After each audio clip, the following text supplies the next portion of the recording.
na festa da transfiguração do Senhor, esse dia 6, domingo. Nós temos leitura de Daniel 7, 9 a 10, de 13 a 14, Salmo 96, e temos depois a segunda leitura da segunda carta de Pedro, 1, de 16 a 19, e o Evangelho conhecido nosso da transfiguração, Mateus 17, de 1 a 9, onde Mateus procura apresentar Jesus como o novo Moisés, né? Aquele que vem trazer a nova lei, né? A nova lei como servo de Deus, servo do Pai, e o profeta que concretiza o projeto de Deus. Jesus é apresentado como aquele que vem concretizar e com o aval do Pai. Este é meu filho muito amado, no qual coloquei o meu agrado. Uma frase que chama atenção é do versículo 7, né? De 1 a 9, 7. Levantai-vos e não tenhais medo. Quando os discípulos viram a transfiguração, aquele movimento da transfiguração, aquela transformação de Jesus, eles se abaixaram, né? Se jogaram no chão. E Jesus fala, levantai-vos, não tenhais medo. É um pouco essa frase que eu queria pegar para nós também. Levantai-vos, não tenhais medo do diferente da ação de Deus. Não tenhais medo da ação de Deus. Eles caíram com o rosto em terra quando ouviram Deus falar. Quando Deus fala no nosso coração também, Ele está dizendo, não tenhais medo, porque eu quero de você, que eu quis dos profetas, que eu quis de Jesus, meu filho, quis dos profetas, das profetisas, eu quero que você também haja em nome do Pai, em meu nome. Então não tenhais medo, levantai-vos, não tenhais medo.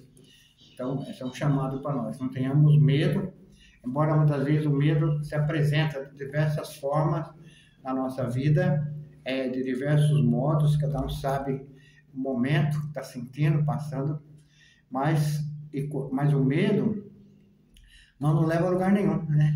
Nos estabiliza, nos paralisa. O medo nos paralisa. Tem alguma coisa lá no fundo de casa, fazendo barulho. Se você tiver medo, chegar mais ou menos perto, vai te paralisar, vai ficar com medo, ficar paralisado. Então, o medo nos faz conhecer, no caso de Deus, os mistérios de Deus. Nos faz lançar para o conhecimento do grande mistério de Deus.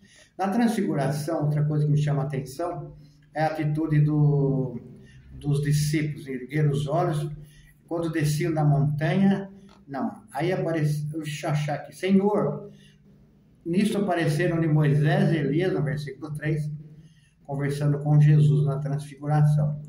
Então Pedro tomou a palavra e disse, Senhor, é bom ficarmos aqui. Se queres, eu vou fazer 3 tendas, uma para ti, fazer 3 tendas para ti, outra para Moisés, outra para Elias, né? Jesus fala que não, né? Não tem que fazer tenda, né? Vamos descer. Depois da transfiguração, eles desceram a montanha, foram ao encontro das pessoas que estavam lá esperando eles, né? Embaixo da montanha, no sopé da montanha. É bom ficarmos aqui. Então Pedro ainda estava falando quando a nuvem luminosa cobriu com sua sombra. Aí ele ouve a voz de Deus. Este é meu filho amado, no qual coloquei todo o meu agrado. Escutai, né? Acho que Pedro deve ter entendido aquele momento. Escutai. Faça o que ele está mandando. Quando o pai e a mãe vai chamar a atenção do filho, escute o que eu estou falando. Quando minha mãe falou isso para mim, meu pai sobretudo, escute o que eu estou falando, aprenda com o meu filho. Como é que nós vamos aprender se ficarmos em cima da montanha? O filho vai descer a montanha, vamos descer também. Lá embaixo tem o desafio do filho. Lá embaixo tem o desafio de Deus, né? Deus está falando, vai lá, desce a montanha, vai lá, que lá estão as pessoas que eu quero que vocês evangelizem. Não ficar em cima da montanha. Por mais tentador que seja, nós também criamos, de vez em quando, uma montanha, né? Nós vamos subir a montanha, ou ficar aqui em cima da montanha, ficar olhando, né? Oh, que gostoso e tal, né?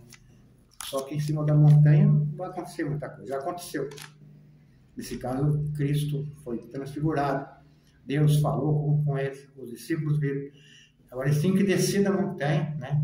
E Deus habita no meio da humanidade. Habita lá no meio do povo. Não lá sozinho, numa tenda. Ele quer que fiquemos. Não criemos tendas para fincar nosso pé. Não crie tendas. Faça a experiência de Deus nas comunidades, na vida. Respeite o próprio Jesus, como Deus fala. E tem que deixar Deus agir. Gostoso, né? Deus agir em nosso meio. É o que eu falaria, talvez,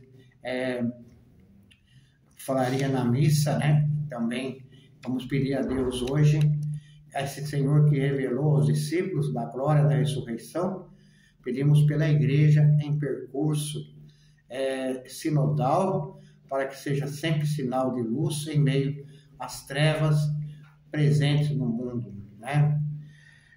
Pedir também a vós, Pai, que vos manifestasse glorioso a Pedro, Tiago e João no alto do monte. Pedimos pelo nosso Padre, nosso pároco, os vigários, pelo bispo, pelo Papa, por todos os ordenados da igreja. Pedimos isso por Cristo nosso Senhor. Amém. O Senhor esteja convosco, Ele está no meio de nós.